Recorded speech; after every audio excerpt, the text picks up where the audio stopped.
All right, so another video. My name is Clinton Brock, and I am a spiritual director at a contemplative prayer center. So that's a Christian meditative. It's the meditative sort of dimension of Christianity.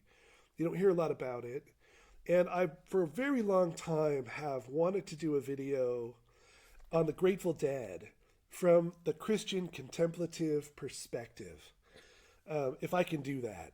We'll see if it goes well. It's a little bit of an impromptu video, but I wanted to do it because the Grateful Dead, you know, the music changed my life so profoundly that I really, if I'm being honest, I have to credit about a third of what I know coming from that band and the approach they took to music. And I realize how that will sound to some people, and I know some people will just want to put that down in some way, but I really think there's something special and quite profound and deep and rich and truly spiritual about what that band did on many levels. And I've been wanting to do this video for a long time. It's going to be a long video, I think, because I have a lot to say, but I also want to include some musical examples, just a few, not a lot, but a few partial musical examples of sort of some of the principles I'm talking about. And so the first thing I want to say is the Grateful Dead a Christian band? And the answer to that is no. Ultimately, it's no. And yes, a little. They're definitely not a Christian band. And I don't know that anyone in the band would profess to be Christian. So I'm not trying to, if there's any deadheads listening to this, don't worry, I'm not trying to pigeonhole them into something they're not. But is the approach that they took, the deeply spiritual approach, and the innocent and authentic approach that they took to music, does that map with Christian principles in a meaningful way? And I think it really does. And because of that, I've always wanted to speak of them in that way, but while being respectful that of where they were really coming from wasn't, I don't think, Christian at all. Jerry Garcia was asked one time if he was Christian, and he said he's a very intelligent person. Jerry Garcia is the lead singer of the Grateful Dead and lead guitarist. And he said, well, of course I am. I would have to be. I was raised in the West. Now, he isn't Christian, but what he was saying was that being in the West, you just absorb those mythologies, principles, and teachings without even meaning to. So then, of course, it shows up in the music sometimes in quite profound ways. So from a contemplative Christian's perspective, though, deeply into meditation, 3 or 4 hours a day of meditation for years, what do I think about this band? What has it given me, and why, many years later, do I still celebrate the existence of the Grateful Dead on a nearly daily basis? Even if I'm not listening to their music, I cannot escape a deep gratitude for the existence of that band and what it's done for my life. And I thought I would start by just sharing a short story of of a couple of things that happened to me while listening to the Dead. So the first thing I want to say is that the Grateful Dead, I got turned on to their music in my senior year of high school, and I had already found bands that I thought were the kind of music that I ended up gravitating towards, which had meaning and purpose later in life. I could see were bands that could change your consciousness. Bands that the music was inducive to altered states. The kind of music I was drawn to produced altered states when you listened. And, I didn't have a wide range of music. There was no internet at the time. So there was tapes and then eventually CDs. But I went through sort of a number of bands that were powerful for changing consciousness. The Doors, Led Zeppelin, Pink Floyd. I'm missing one in there. But there was one other band I think that was profound in my life for a while. But then my life was starting to sort of crash a little bit. I was smoking a lot of marijuana, and that wasn't working for me at all. It was really degrading my life, and I was getting ready to enter a completely new life that's drug and alcohol free forever. Just a completely new life, but I didn't know it yet. And I got turned on to the Grateful Dead, and I remember I was in this guy's Volkswagen Bug. We were driving, and he put on the Grateful Dead, and I had never heard it before, mainly because of the name. The name turned me off. The Grateful Dead name. I'd been exposed. People said, "Have you ever heard of the Grateful Dead?" And I just had a bad attitude towards it because of the name, which I misunderstood the meaning of. But I wasn't open. I didn't listen. But anyway, in this car ride, I was listening to the Grateful Dead, and I remember feeling a wave of relief wash over me. And it's an existential sort of experience because I didn't know I was stressed. I didn't know I was craving something that I couldn't find. Looking back, I can see hints of it. I remember listening to a Bob Seger album. I don't remember the name of the album, but there was a song on there that put me in a mood. And I remember just my heart saying, this is what I'm looking for. I'm looking for this. But I didn't know what it was. I was looking for mysticism. I was looking for spirituality. Deep, meaningful, rich spirituality. But I didn't know that yet. I didn't have language for that. But I remember in this Bob Seger album, my heart just saying, oh. And I remember thinking, what is that? What about this song is producing that feeling? And I didn't know, and I couldn't figure it out, so I just let it go. So what happened when I heard the Grateful Dead in this Volkswagen Bug is a wave of relief, an instant recognition that I had found something I had always been looking for and didn't know it. And I didn't know what that meant or why, none of that. There was no knowledge whatsoever. I just knew that I felt a deep, deep resonance with this music I was hearing. And that it was very powerful. And so I started getting into the Grateful Dead, and I started listening to them. And it was, quite incredible. I mean, there were periods where the Grateful Dead is quite a complex band. And so one of the things that they're really into is improvisation. And so there's a looseness to their music that you're not used to if you're listening to almost all other music, really. Most music is highly produced. The band members rehearse and practice the same song the same way again and again and again until they've got it perfected, until they've got it honed so that the sound is exactly the way they want it to sound. And even if they go in concert, they'll play it the same way for the most part every time because they've really worked on this way they want it to sound. And then, music on the radio, if you are exposed to that kind of music, it's even worse. Even some of it's so highly produced that it's just very specific. And if you're used to hearing that, if that's what you're used to hearing, you could have a bad experience when you're exposed to the Grateful Dead because it's a completely different musical language. And it's a completely different musical approach that is highly improvisational, which means that they don't ever play a song the same way twice, and they don't try to. It isn't their goal at all. Their goal is that there's a framework, there's a song there's a general framework for how it goes, but then they want to let the energy of the moment play through them. And also with the Grateful Dead, especially the energy of the crowd.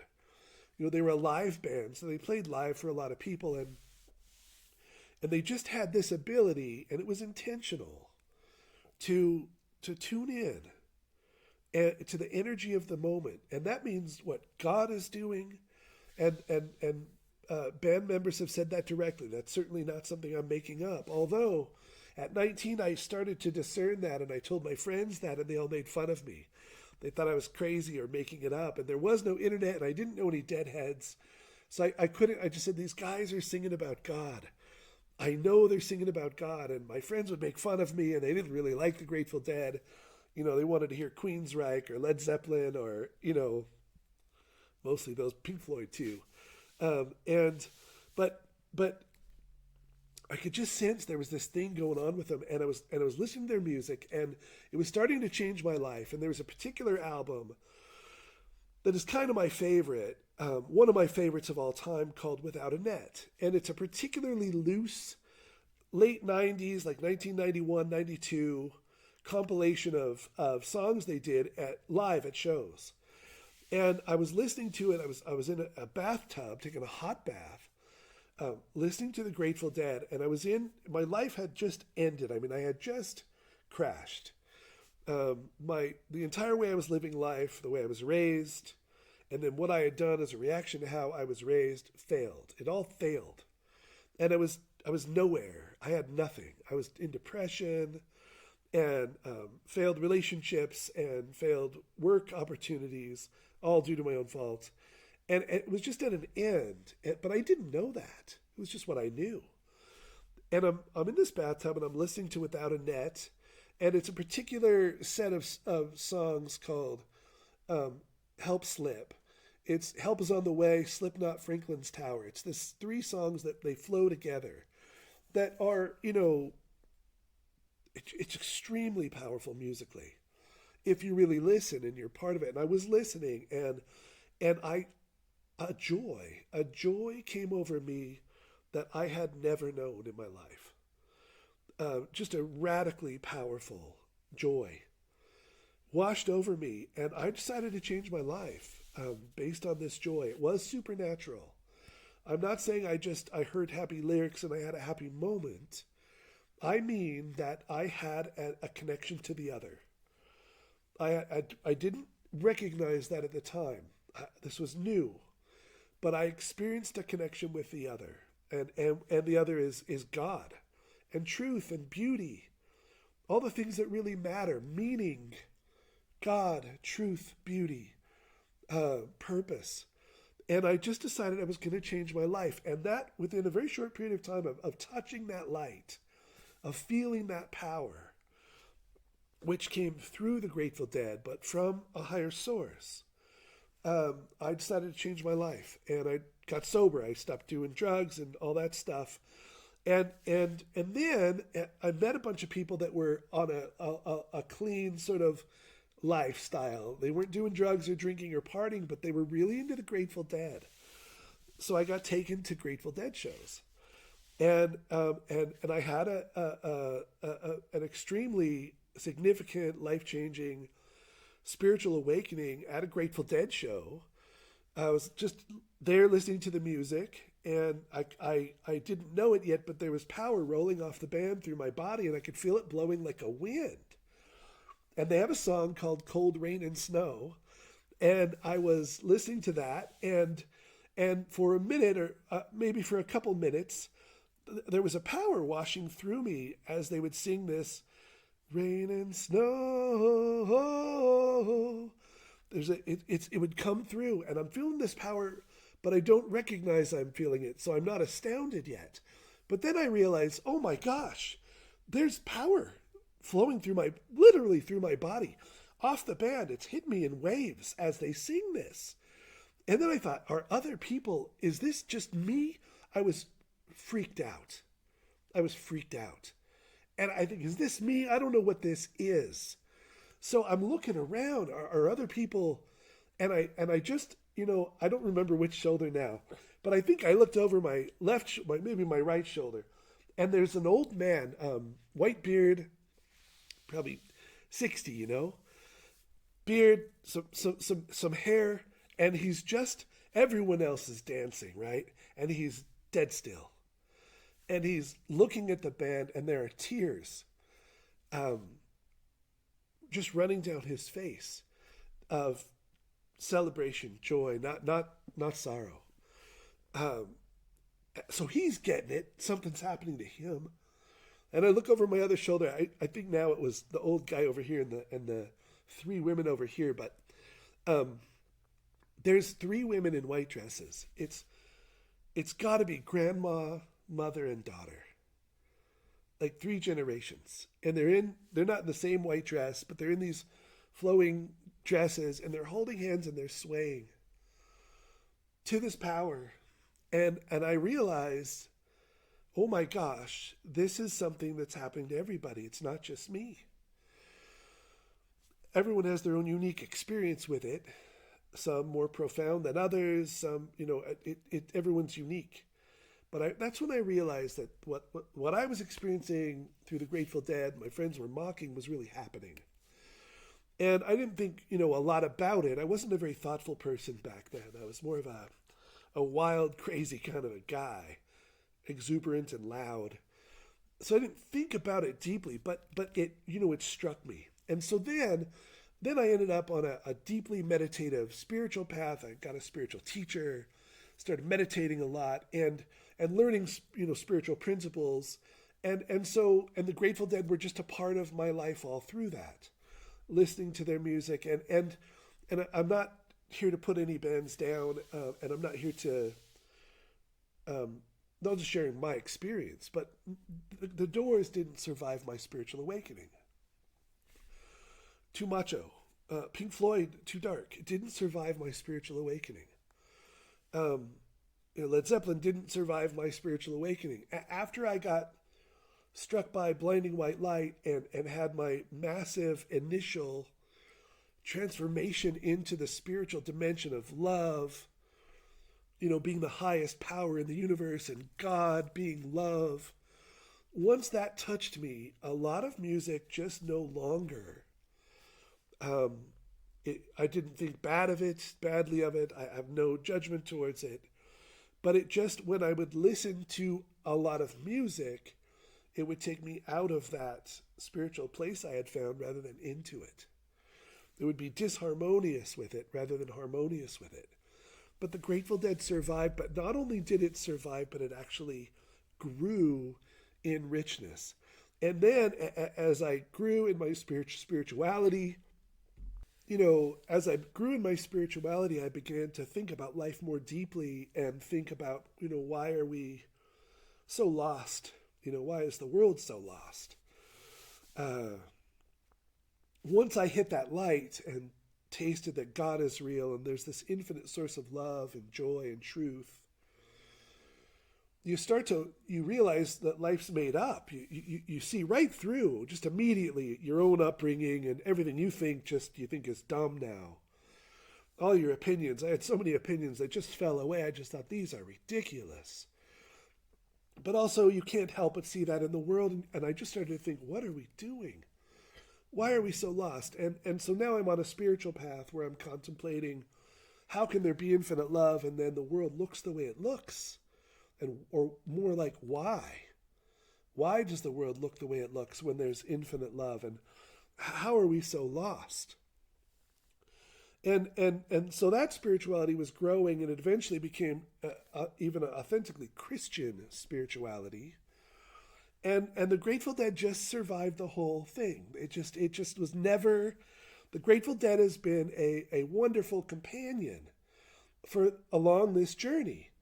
And I've thought a lot about it over the years. Never officially. I've never sat down to define them because I don't think it's my role or right to define the Grateful Dead. But I can sure share my perspective on what it is for me. Right. That's kind of more what I'm doing. I'm not doing a history of the Grateful Dead, but I'm just saying here's what happened to me with them, and here's why, to this day, years later, many stages of awakening down a spiritual journey. Here's why the Grateful Dead is just still so powerful in my life. And also, I might also say, maybe rib some people a little bit about why I think some people react so negatively to it.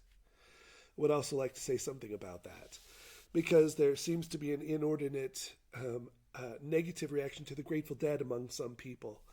And I think I have some insight into that years later of why that is. And I'm not comparing them to Jesus, but I'm going to compare them to Jesus. Anyway, those can both be true. Jesus is incomparable, but the dead are incomparable in their own, it's a smaller way, but there are some similarities there. And I think sometimes the way people react to Jesus has a lot to do with the way people react so negatively to the Grateful Dead, sometimes. Often. So I'm going to give some ribbing there of people and say, hey, maybe you need to open your mind. Um, Maybe there's something in you that's in disorder, and it gets brought up when you hear the music. So okay, so where shall we start? Right. So that's just introduction, and I do have some musical examples to play also. So let's talk about art. So what is art? What should art be? Is a better perspective. Art can be anything anyone wants it to be, but if there's God, and there is, if there's a ground of being that is true, um, that is the ground from which, if there's goodness in the world, there's only goodness in the world because there's goodness in God. The world is made up, so it's invented. And so anything you find in the world, it's either a warped and twisted and broken version of the good, so therefore kind of evil, um, missing the mark, sinful, as in missing the mark of truth and goodness, or it reflects the goodness that is in God. So if we hear music that is beautiful, it's beautiful. Some of that is subjective, of course, not as subjective as some have claimed, though. But if we hear something that is beautiful, it's beautiful because God is beautiful, and that thing that we see in the world that is beautiful, or hear that is beautiful, or think that is beautiful, it is beautiful because in some measure or another, it expresses the beauty of God that is in God.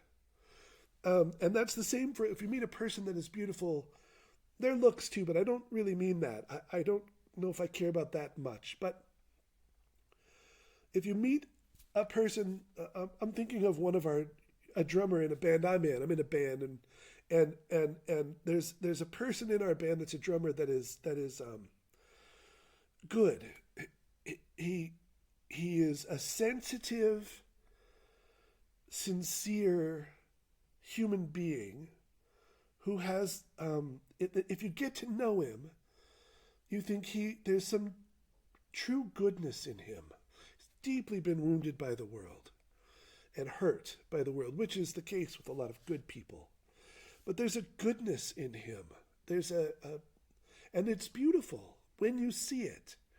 When you experience his goodness, it's beautiful. And you love him. You can't help but love him when you see it. Well, why? What is that? Certainly, it's his own thing. It's what he is. But where does he come from? Right? He's one of God's ideas. This thing we see in him, some people see it and experience it with him.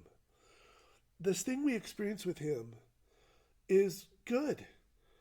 And it's good enough sometimes that he is expressing in his own unique way, through his own unique lens, the goodness that is in God. And so and that can be true of any human being. I think it is true of all human beings. Underneath the mess, some people are more covered up with mess than others. But underneath the mess, if you get to know them, what they really are before culture poisons it and social media ruins it and, pop music destroys it, and, before all of that comes in to hoist a false identity on that person, before all of that, whatever that person is, it is reflective of the good in God. It's the myriad faces of the divine being revealed to us. And that's people. But it also ought to be art. It ought to be art. Art should either express the beauty of God in art, painting, whatever, any kind of art, doesn't matter. The goodness of God, the beauty of God, the truth of God, the love of God, All of that should come through that art. It doesn't have to be Christian art or directly religious. That's why I love using the Grateful Dead as an example, because they weren't directly Christian or directly religious necessarily. And yet this came through. But art ought to express. It ought to be grounded in the good, the true God, whatever God is. Art should be grounded in God. It should come up through a person or a group of people that are egoless enough, humble enough, self-defecating enough for it to come through cleanly and purely, authentically. God wants to come through everyone, but then it comes out in wearing the right sneakers instead, God wants to come through everyone, and then it comes out through, all these identities poison it, and motives too. An artist's motive, it has to be first, primarily, service to humanity. Service to humanity. First. It cannot first be wealth, recognition, contrarianism. It could be contrary, but it can't first be that. It has to first be, let me lose myself so that the divine can come through me. And the Grateful Dead had that. They had that intention. It was intentional. They did it on purpose. They wanted something greater to come through them. And they were able and willing to set their egos aside in order to let that good come through them. And that's unique. That's powerful. It's rare. It's rare. And they just got lucky. This is my opinion. I just think they got lucky with the ragtag group of people that were in the Grateful Dead. They're kind of weirdos. They're not particularly good-looking people. They don't seem particularly cool to me. They don't seem particularly socially powerful. They just didn't have what you would expect someone in the world to succeed with. They were told they wouldn't succeed. They were too ugly and couldn't sing well enough. That's what a music producer told them. But Jesus likes the broken, Jesus likes a broken vessel. God likes a broken vessel. God likes to come through the misfit, the outcast. Almost all the prophets were outcasts. It's a thing that happens when you don't fit in, that you can then see through what you don't fit in with. Paul in the New Testament says, he has a thorn in his side. We don't know what it was. Could have been an illness. It could have been a self-doubt. We don't know what Paul's thing was, but he had a thorn in his side, and he asked Jesus 3 times to heal it. And Jesus said to him, strength is made perfect in weakness, and my grace is sufficient for you. And, Jerry Garcia was, he had a lot of power. I think he was this is just my opinion, but I think he was the main power of the band. I think everyone had power. But I think Jerry just was on another level. That's what I think. Some people just are. And so he had a lot of power that came through him. And it changed people's lives. A lot of people have shared about, if he looked at them while playing, sometimes they'd feel electricity come through him. And he just had this thing. And an interviewer was asking him, not about the mystical stuff, but just about, you must feel very powerful. You've got 100,000 people coming to your shows. You're the most successful live band in history. You must feel very powerful. And I can't quote Jerry exactly, but he said, not at all. He said, just the opposite. He said, I feel absolutely helpless on stage. He might have even said impotent. And I know he suffered from stage fright also before every show, forever. And I guess that's something that doesn't go away for most people. If you have it, you have it. And he had it. So he didn't come on feeling powerful. He didn't. So why is that good? Well, it's really good if you want something greater than you to come through you, if you want to be bent to the will of something greater than you, whatever you call it, I don't care what you call it. I don't think Jerry called it God. If you want something greater than you to come through you, then then feeling weak and powerless is super helpful. That's why Jesus said, "Strength is made perfect in weakness." That's why he said that, and that my grace is sufficient for you. Because then you're not coming in thinking you're all so wonderful and so neat and you can just do this. So then, not thinking that, knowing you can't, feeling like you can't, it causes you to open to something greater than you. And they all the band members had that in their own way. And that made them unique. The 60s movement, there was psychedelics involved, at least in the beginning, which, opened them up to this notion. They said that psychedelics kind of helped them. They could kind of read each other's minds in a way and synchronize as a band in a way that didn't require perfect rehearsal, but that could be done in the moment in a living way. And so art ought to be like that. All art should start with true, the good, the true. And it should come through a vessel that is humble and can admit its brokenness, because all human beings are broken, is aware of its brokenness, aware of its need for aid and help, aware of its inability to do anything powerful without truth, without power. So art should come through a vessel that is willing and humble enough to be of service to humanity and in service of the good. And the Grateful Dead had it. So that's the foundation, I think. That's it right there. God was present, even if they didn't call it God. I don't know if they do. A couple band members did, but it doesn't matter. God was present. I felt it there. I felt Christ there. I was talking to some guys that told me they used to, at a couple shows, they did a Christian outreach and were helping all the poor deadheads who had overdosed on drugs or something. And I know that happens sometimes. But the way they spoke of it was like they were in the den of the devil doing Christ's good work to all these sinners. And I just couldn't let it lie. There's no way I could let that lie. And I said, well, that's okay. I believe you, actually. But I had my first experience with Christ at that show. I didn't really, it probably wasn't the same show, but it could have been, right? That was there too. They were both true, And I wanted to open their minds like, hey man, it's not like that's the devil and God's over here saving them.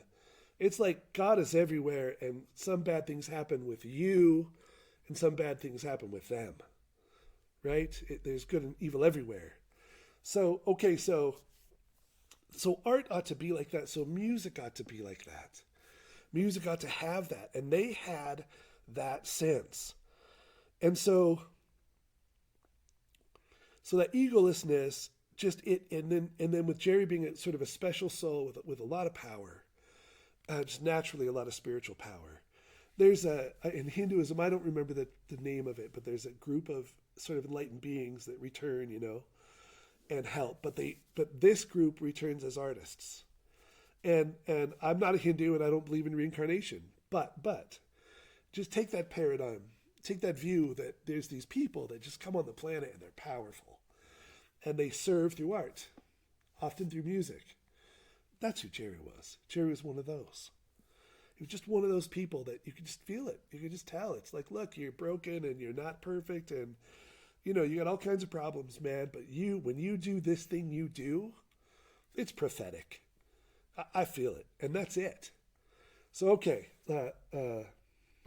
So just a short little thing about, I don't want to talk about every band member, but it's interesting that the Grateful Dead produced so much originality. And they certainly were not sitting in a room saying, man, we've got to be original. How do we be original? It wasn't that. They were just doing it, man. They were really doing it, and they were really being true to themselves. So I just want to say Jerry Garcia's lead guitar is unique. No one ever played like him before that.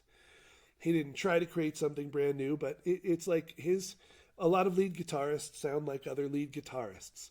But his style of playing is absolutely unique.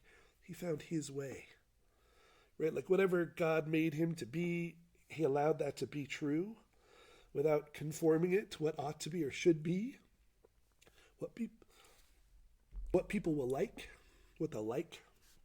Will they think I'm cool? Will they think I'm good? I don't think that was going on. He was himself. So that's unique. There's a very unique thing there. And then the bass player, he was a trained classical musician. And, there's a bunch of rules for bass. I've heard some of them. I can't remember them. I'm a bass player, but I don't care about them much either. But there's rules for bass players, and he just didn't follow them. Jerry Garcia said he didn't understand Phil Lesh's bass playing until he sped it up, like double speed or something, and was listening. And then he realized it was because Phil Lesh was phrasing, his phrasing was going over sometimes 6 or 7 measures. So he was composing more like classical bass lines over the top of rock and roll music in a way. And so he found his own way. And then the rhythm guitar player, Bob Weir, he absolutely created an entirely different way of playing rhythm guitar. It's just different.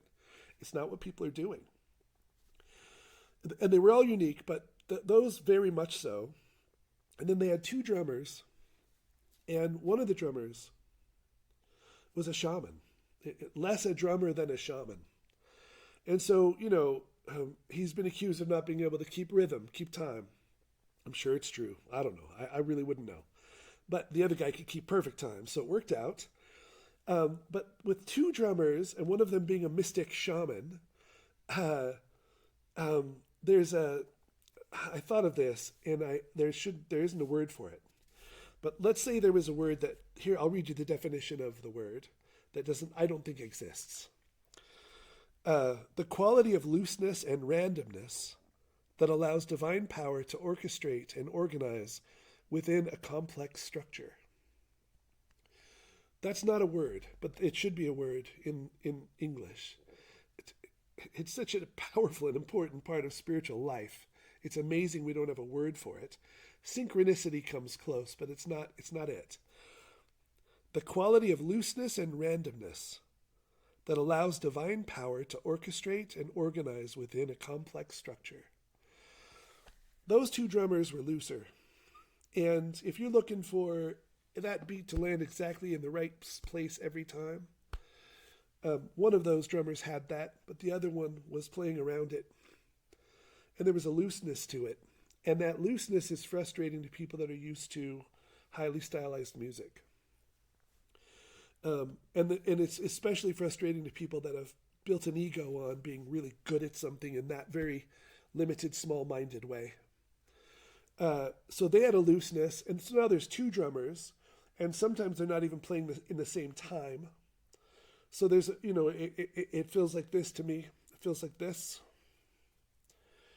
It's like normal music is this. And normal music is like a train going down the tracks at exactly the same speed. And the Grateful Dead is like a tiger running through the forest. One drummer being the front set of legs and the other drummer being the rear set of legs, over obstacles, around things. And it's everywhere. And if your small mind that doesn't like that you can't control it can let go, then something mind expanding begins to happen. Something opens. But you have to shift into an expanded state of mind to hear it. And then, and so that's the heartbeat of the band, right? That's the engine of the band, the drummers. And now you've got these musicians, and someone might be following one drummer while the other's following the other.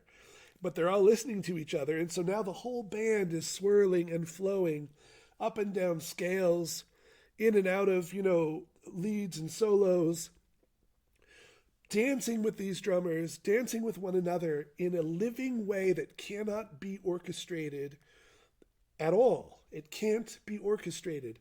But it's got that quality of looseness and randomness that allows divine power to orchestrate and organize within a complex structure. So this band is now the complex structure. That's the band. I made that definition up. That's a definition for a word that doesn't exist. We should make that word up. Teach everyone it. It's so important because have you ever read the Tao Te Ching? There's a saying that says, "Great skill appears clumsy." And I've heard people try to work their way around that definition and say that somehow a perfectly orchestrated symphony is clumsy, and it isn't. It isn't. It's because no one knows what he meant, but I do know what he meant. It means that great skill is defined not by your ability to rehearse and do something the same way every time, or master and control your life in a very specific way according to your will. Great skill is the ability to allow power to live through you in every moment, different every time. Because life is different every time, because you can never step in the same river twice. That's great power, and that's great skill. And these guys had it. They just had it. They did practice a ton. They practiced 8 hours a day forever. But they didn't rehearse songs the same way for that 8 hours. They just played music for 8 hours. And they had it. They just had that quality. So now there's a power coming through them, and there's a looseness that is annoying to anyone that wants to be in control or to be entertained, I think, also. I think if you just want to be entertained, spoon-fed candy, spoon-fed something predictable, spoon-fed something that just fits in your nice, tidy little life, the Grateful Dead's not for you. But if you want something to expand your mind and piss you off sometimes, and confuse you, and frustrate you, and challenge you, and expand you, and make you a better person on the other side of it, then the Grateful Dead can do that. And I went through it. I remember there's a song. Sorry, guys, I got a phone here that I'm using to take notes, and then it rang. I've got an album called Anthem of the Sun. And in my earliest days of finding the Grateful Dead, before I had any friends that got it, and all my friends were making fun of it, I listened to this album, and it's wild, man. It's live stuff, but they did it in the studio, and so they took a bunch of live stuff and compiled it on top of each other and then added things to it in the studio. And it's just nuts. Some of the jams and stuff are just crazy. And I remember being pissed off, a little angry, like, why do I like this? It was coming up against my paradigm, just ordinary Clinton paradigm. This is the world. This is how we live. This is society. This is how it's supposed to be. All the same. And it was hitting that, and I didn't know it. And I remember literally asking myself, what is wrong with me? Why do I like this? I thought it had to be something wrong with me. And it would frustrate me sometimes and challenge me. But now I see it all for what it was. It was shattering my limited, rigid paradigm. My limited, small mind was being expanded by this music, which is just intentionally and naturally and organically mind-expanding music. Okay, so now I want to say just a couple of other things about the band. I mean, there's so much that could be said. There's so much that can be. What I'm going to do is pause it and prepare a song for you guys. All right, so I prepared this song called Cassidy. I'm not going to play the whole song. I'm going to play a section of it. I named my daughter after this song. Years before I had a child, and years before I knew I was going to have a child, I said if I have a boy or a girl, their name is going to be Cassidy. And this gets into, so the band has this richness musically, there's power coming through them, God's coming through them, it's mind expanding, it leads you towards truth and transcendence. But all that would be meaningless if the lyrics were degenerate, if the lyrics were shallow, vapid, sexualized, materialized. All of that would just be utterly a beautiful thing crushed and ruined by lyrics that teach the lie instead of the truth. But with the Grateful Dead, you don't have that concern, because now you've got a band doing all that we've been talking about, changing your life, really. whose lyrics you can open your soul completely to and allow them to feed you. And I think I'll read, this is called Cassidy, and I named my daughter after this song, and even though it's about a man named Cassidy. And I thought I would read these lyrics. You don't try to understand them, just let them wash over you. I have seen where the wolf has slept by the silver stream. I can tell by the mark he left, you were in his dream. Ah, child of countless trees. Ah, child of boundless seas. What you are and what you're meant to be speaks his name, though you were born to me, Cassidy. Lost now on the country miles in his Cadillac. I can tell by the way you smile he's rolling back. Come wash the nighttime clean. Come grow this scorched ground green. Blow the horn, tap the tambourine. Close the gap of the dark years in between, you and me, Cassidy. Quick beats and an icy heart. Catch Colt draws a coffin cart. There he goes, and now here she starts. Hear her cry. Flight of the seabirds, scattered like lost words. Wheel to the storm and fly. Fare thee well now. Let your life proceed by its own design. Nothing to tell now. Let the words be yours, I'm done with mine. So that's the lyrics, and I'm not going to say what they mean, because even the person who wrote the lyrics doesn't like to say what they mean, because they mean what they mean to you. But I've always known it was going to be my child, boy or girl. And this lyric, fare thee well now, let your life proceed by its own design. Nothing to tell now. Let the words be yours, I'm done with mine. That's beauty, man. That's beautiful. There's meaning in these lyrics, all through it. There's so much. And so that's art. That's art. Rich, deep, meaningful, true, innocent, not preachy. Not preachy, but true. And so I thought I'd let you hear a little bit of this song, just an excerpt, not a lot, a minute or two. Comes right in at the middle. It'll take you a second to catch the rhythm because I'm coming in late. But let's listen to this.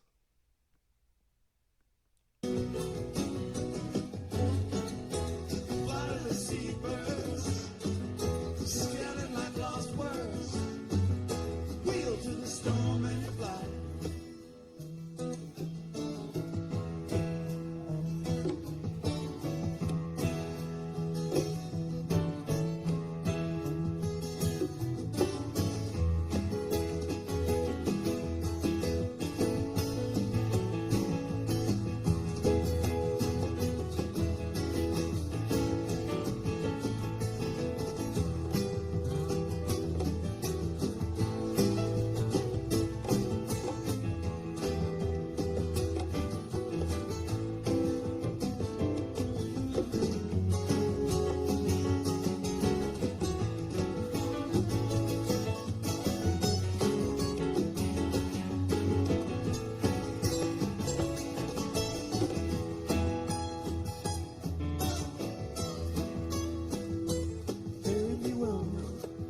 Your life proceed by its own design.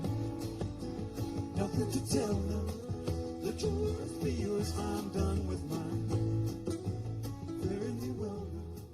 Let your life proceed by its own design. Nothing to tell now. Let the words be yours. I'm done with mine.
Okay, so I mean, you heard that, and that's the lyrics, and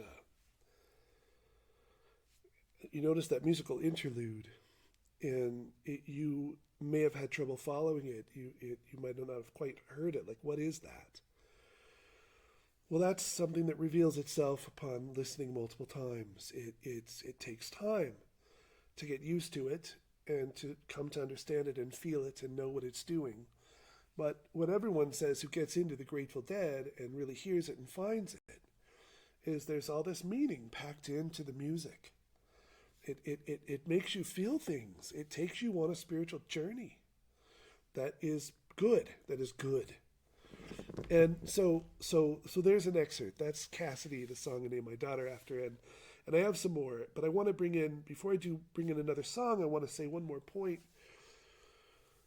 So you've got enough humility in these people, and enough goodness in them, and innocence and willingness for God to come through them. And you've got this improvisational structure it can come through, which allows it to be new in every moment, and which allows God to do this word we don't have a word for, organize this complex structure. There's enough randomness built in for this structure to be organized by God in unique, special ways all the time. Thousands of little things that are happening that are magic and miracles. So now you're experiencing miracles.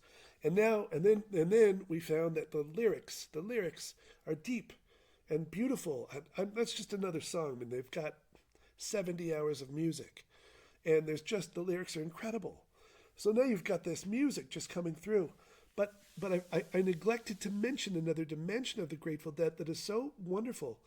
And, Jesus said, a wise scribe who is instructed in the kingdom will bring forth things both new and old. Both new and old. And that's just going to piss off everyone. That pisses off the super progressives because they don't want any tradition, and it pisses off the traditional because they only want that. They don't want anything new. And, it's just everybody, if you really hear his words there, it gets a little uncomfortable. And me being a hippie free spirit guy, I liked the new, but the tradition bugged me. I didn't like to hear that from him. But you know what? I let him show me that, and I let him show me tradition. I let him show me the beauty of tradition. Beauty. Both. So what's that got to do with the Grateful Dead? Well, one of the things I didn't say, which should just be said, and I'm sure I missed some points, but what's neat about them too is that they felt they were a part of musical history. Not making history. I don't mean they said they were making history. They felt themselves to be a part of musical history. They fit within it, and they felt their job was to serve the music and serve a tradition that had come before them, that upon which everything they did was built. And so because of that, they included country music. If you go to a Grateful Dead concert, you're not going to a rock and roll concert. You're going to a bluegrass concert. You're going to a folk music concert. You're going to a country concert. You're going to a jazz concert. You're going to a blues concert. You're going to a rock and roll concert.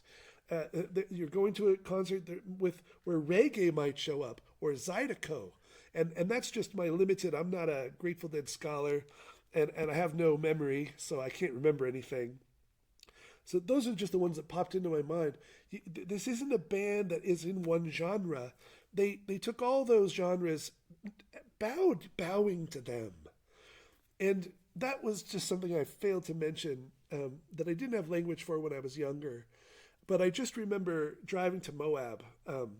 My grandmother lived in Moab, so sometimes I drive to Moab, and I'm listening to the Grateful Dead, and I'm going across these plains. There's no cities anywhere, and there's the desert and these rolling hills and stuff, and you're listening to the Grateful Dead, and I just remember thinking, why do I feel Americana, the good of America, whatever America was and maybe still is or could be? Why do I feel all of that? Why do I feel that coming through this music? And I remember hearing songs and I think those sound old, but I was naive and didn't know anything, so I thought they wrote every song they played. But it turns out, no, they covered old traditional songs. No one even knows who wrote them. They're so old. They covered songs by country artists who we do know, rock and roll artists that we do know, And so within, these incredible lyrics they wrote and songs they wrote that are ridiculously beautiful, they carried forth a tradition of beauty. And that also sometimes chases people away because, well, I don't like country, or I don't like this. And my friend arrogantly said once, if you don't like that, then you don't have a soul. He said, good music is good no matter what genre it's in. And that's arrogant, and he knew it. He was joking, but we laughed really hard. But you see the point there. So the Grateful Dead carried all this forward in such an innocent and beautiful way, and so there's elements of all of that in their music, all these different kinds of genres in their music. So I thought I'd play another, and I chose this one because it's called Days Between. And as long as I'm present when it comes on, I'm going to cry when I hear this song. I probably won't cry on video here when I play this excerpt, but I mean, I can't hear this song without being touched deeply. And it's Jerry at his most unhealthy, close, old, broken. His voice is raspy. And I chose it on purpose. I thought, I'm not going to just choose clean, perfect sounding songs to represent them, because that isn't really them. They're broken. They're broken. God comes through the broken. Here's the lyrics. There were days, and there were days, and there were days between. Summer flies, and August dies. The world grows dark and mean. Comes the shimmer of the moon on black infested trees. The singing man is at his song, the holy on their knees. The reckless are out wrecking. The timid plead their pleas. No one knows much more than this, than anyone could see. There were days, and there were days, and there were days besides, when phantom ships with phantom sails set sea on phantom tides. Comes the lightning of the sun on bright, unfocused eyes, the blue of yet another day, a springtime wet with sighs. A hopeful candle lingers in the land of lullabies, where headless horsemen vanish with wild and lonely cries. There were days, and there were days, and there were days I know, when all we ever wanted was to learn and love and grow. Once we grew into our shoes, we told them where to go, walked halfway round the world on promise of the glow, stood upon a mountain top, walked barefoot in the snow, gave the best we had to give. How much we'll never know. There were days, and there were days, and there were days between, polished like a golden bowl, the finest ever seen. Hearts of summer held in trust, still tender, young, and green, left on shelves collecting dust, not knowing what they'd mean. Valentines of flesh and blood, as soft as velveteen, hoping love would not forsake us, the days that lie between. So that's the lyrics. And here's give me a couple minutes here on this song, 2 or 3 minutes. And it's rough. Just know that it's rough, but also people that love the Dead usually end up really loving how broken Jerry sounds. But at first it's off-putting because you want to hear the best singer with the perfect voice, because you've been programmed that only those special people count. That's what I think.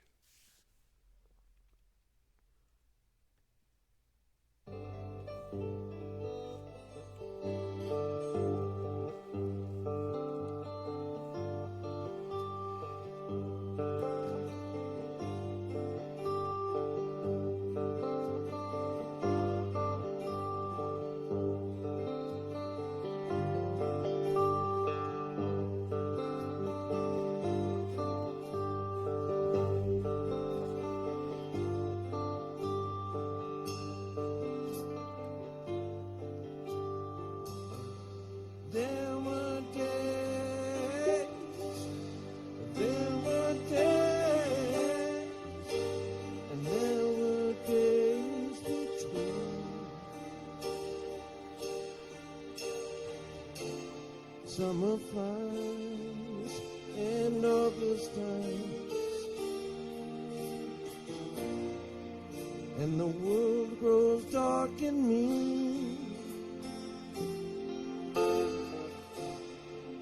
Comes the shimmer of the moon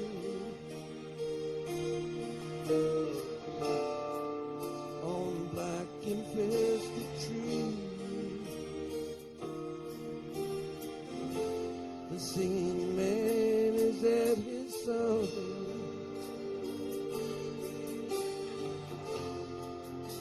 The holy on their knees.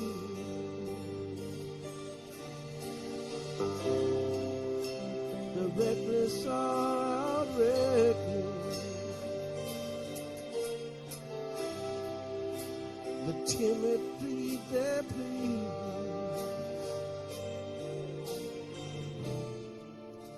And no one knows much more of this than anyone can see. One can see.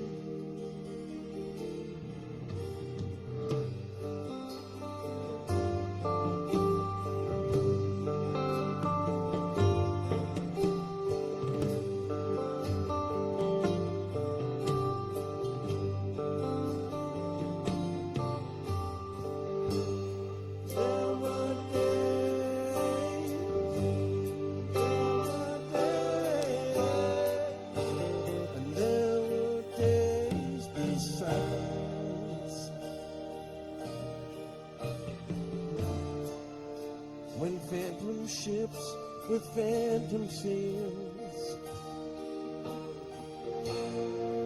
set to sea on phantom tides, comes the lightning of the sun on bright unfocused eyes. The blue of yet another day, a springtime wet with sighs,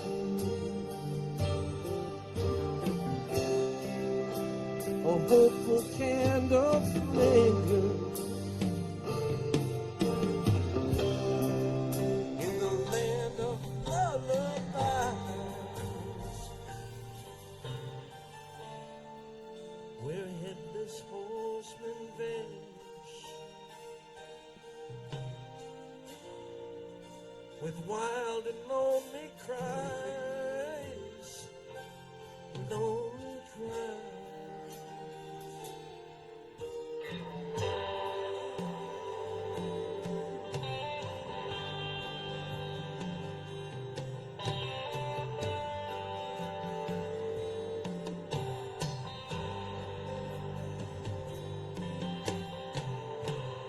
There were days,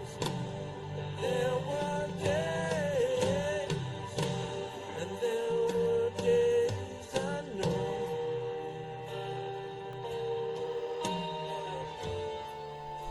when all we ever wanted was to live and love and grow.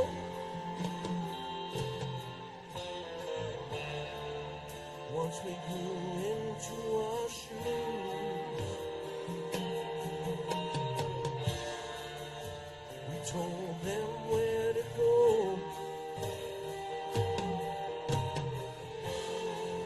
Walked halfway around the world on the promise of the globe. Stood upon a mountain top,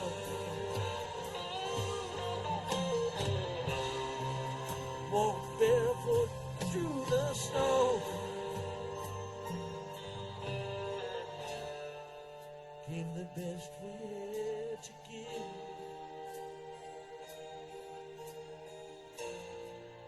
How much we'll never know,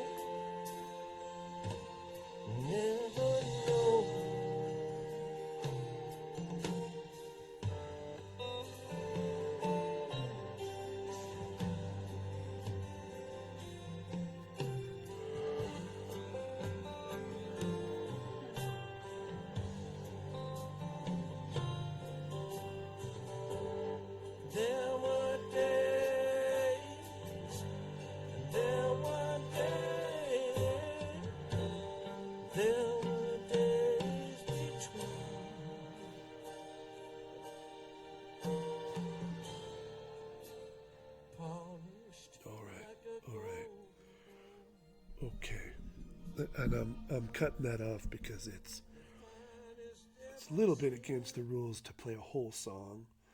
We're well within the rights to.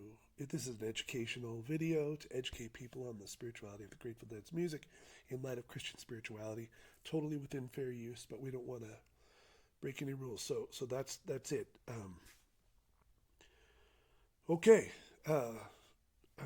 So that was moving, even though I'm on camera. It was still so powerful. All right. I guess and one more maybe musical example. I tried to pick stuff that would sound a little different. And again, just a section. We can't play the whole song. But I wanted to read. There's this song called Franklin's Tower, and it's about a tower out in a desert, sand. And it's a tower with a big bell at the top that when there's sandstorms and people are going to get lost, they ring this bell. And there's a child that rings this bell. And if you get lost, if you've lost your way, you just listen to the music play, right? You get lost, and this bell brings you home, but it's not home. It's the way it's described in by Robert Hunter, who wrote the lyrics, is that it's sort of an unnamed brand of salvation, right? It's a symbol. It's a mythology. It's a song that is a mythology about whatever, God, truth, the thing that saves you, ringing while you're lost and you can't find your way. And the song is called Franklin's Tower. And I'm not going to read the chorus, but I'm going to read the sets of lyrics. In another time's forgotten space, your eyes looked through your mother's face. Wildflower seed on the sand and stone, may the four winds blow you safely home. I'll tell you where the four winds dwell. In Franklin's Tower there hangs a bell. It can ring, turn night to day. It can ring like fire when you lose your way. God save the child who rings that bell. It may have one good ring, you can't tell. One watch by night, one watch by day. If you get confused, just listen to the music play. Some come to laugh their past away. Some come to make it just one more day. Whichever way your pleasure tends, if you plant ice, you're going to harvest wind.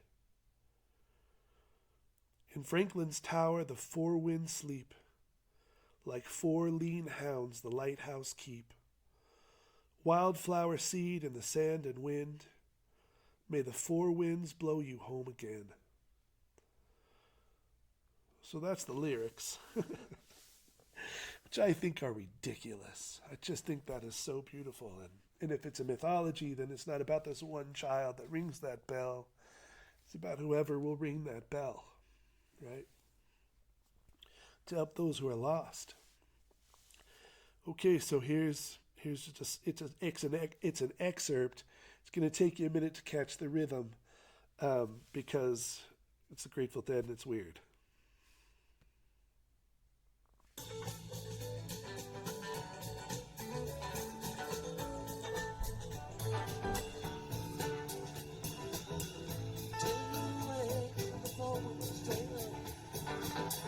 Franklin's Tower, rings a bell. Make it ring, turn night to day. It ring like fire if you lose your way.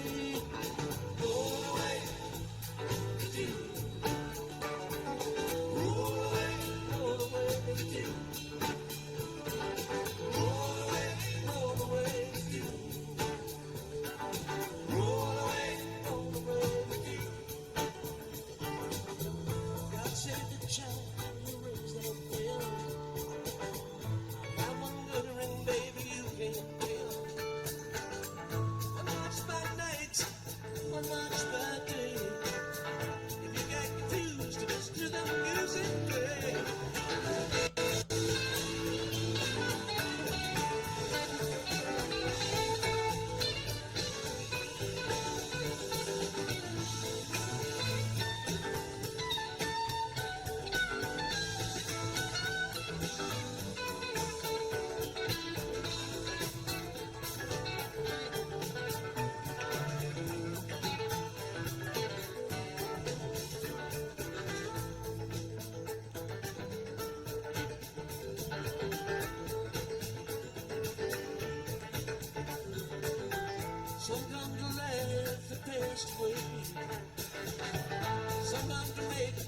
just one more day. Jam away your pleasure pills. In that ice, you're gonna understand. Roll away, the dew. Roll away the dew. Roll away the dew. Roll away the dew.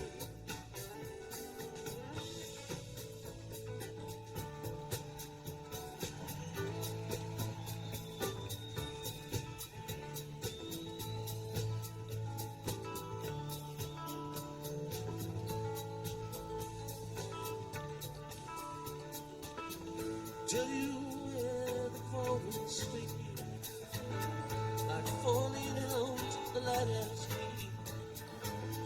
While Thomas seed in the sailing wind, made the far winds run you home again. Roll away the dew. Roll away the dew. Roll away the dew.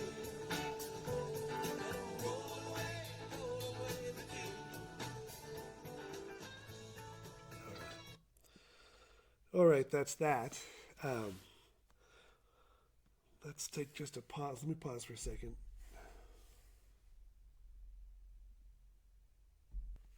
Okay, so one last little tidbit of a song. There's going to be a little bit of lyrics, but I really chose this song to try to expose you to the beauty of Jerry Garcia's guitar soloing. And I chose a song called "To Lay Me Down." It's an acoustic version, and I think it just really it is so beautiful, and so I thought you'd want to hear that also. I think people might not like this choice that I chose. There's so many great examples of Jerry Garcia's beautiful guitar playing, but the main thing I want to put forward is that it was about beauty. I never once ever saw Jerry Garcia show off with his guitar playing. He was never, ever trying to impress you with how good he was. And, that's easier said than done, It seemed to truly be about the music and about the beauty. So there's going to be a little bit of lyrics just so you can roll into the song, and then his guitar solo is very short, a minute, and then I'll come back.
Okay, so that's pretty close to the end of the video.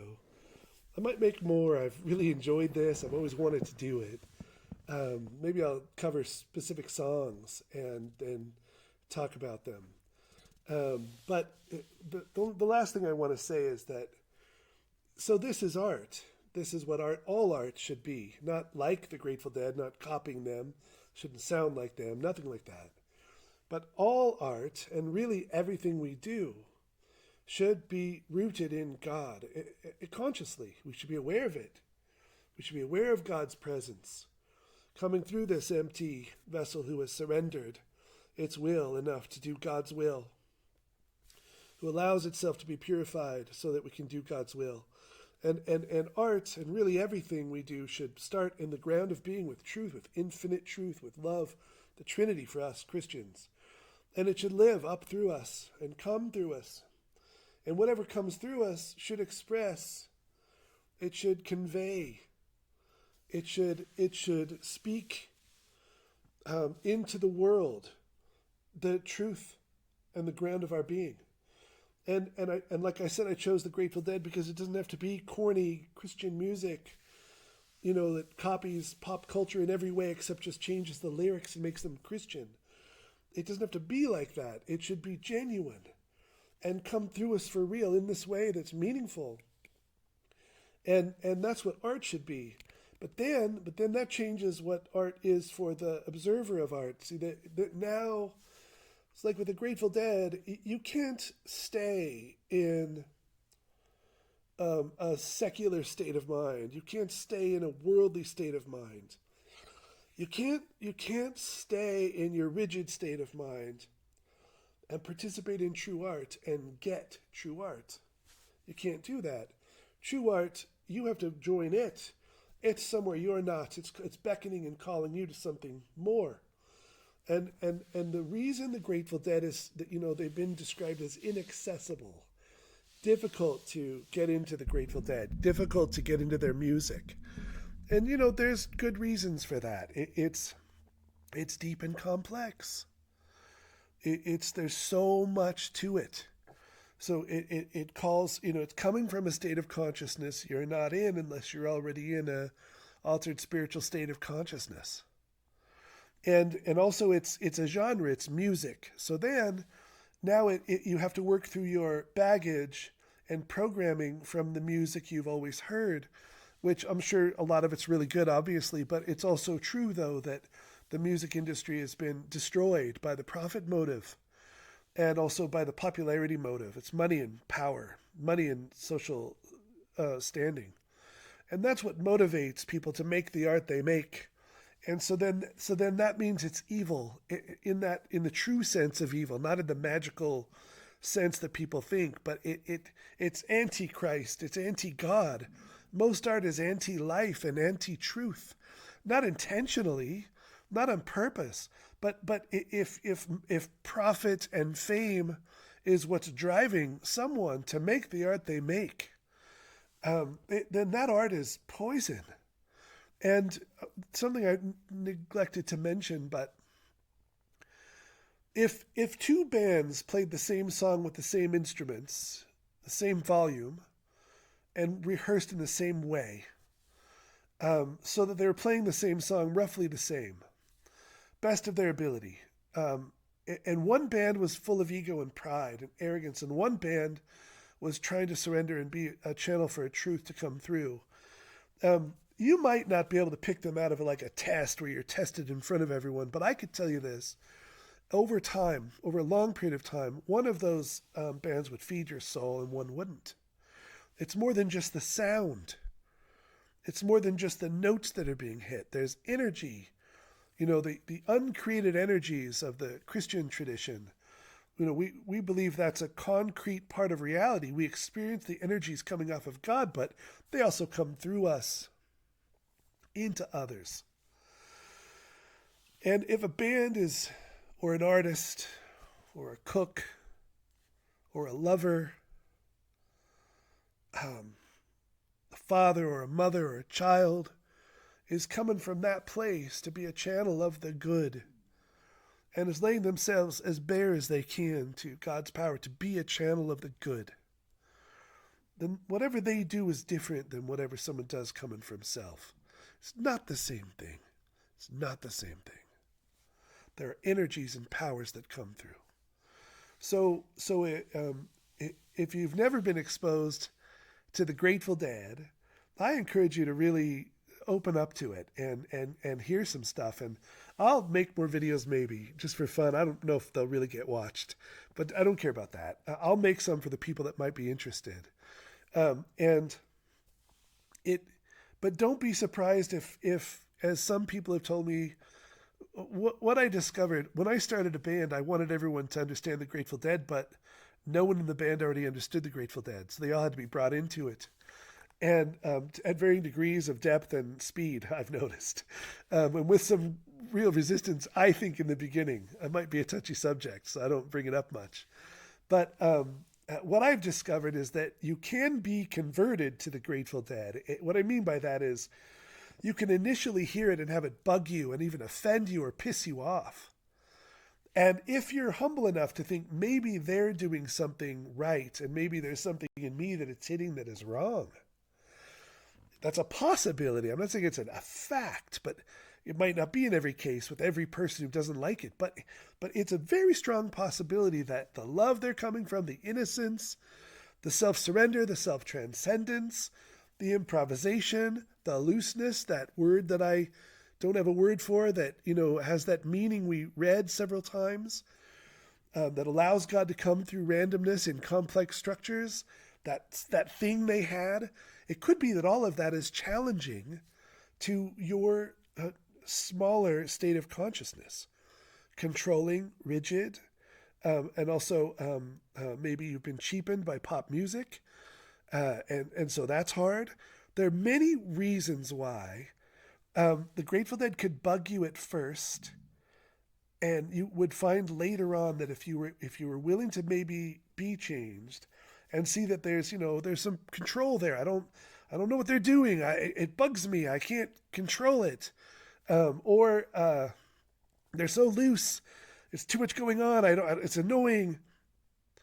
That's true until you open your mind. It's.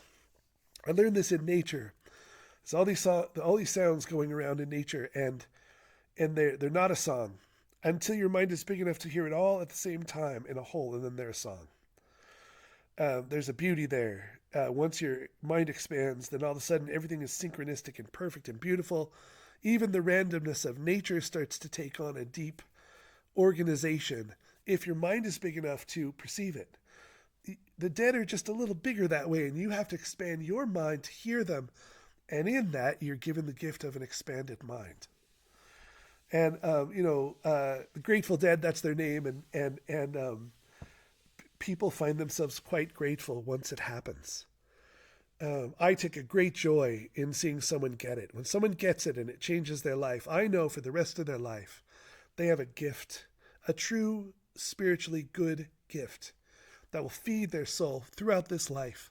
I know they received that. That's incredible, man. That's just something really special.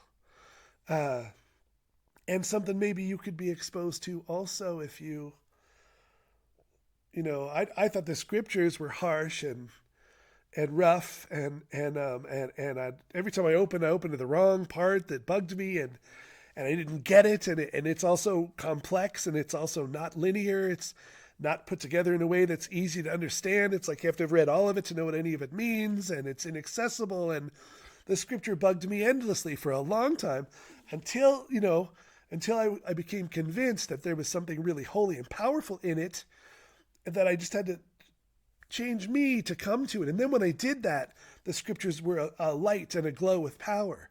Well, that's the Grateful Dead are like a little microcosm of the same thing. Maybe kind of everything's like that. Maybe the scriptures are that way because they're an extremely bright example of the way all real meaning is, So maybe you could come to that slowly.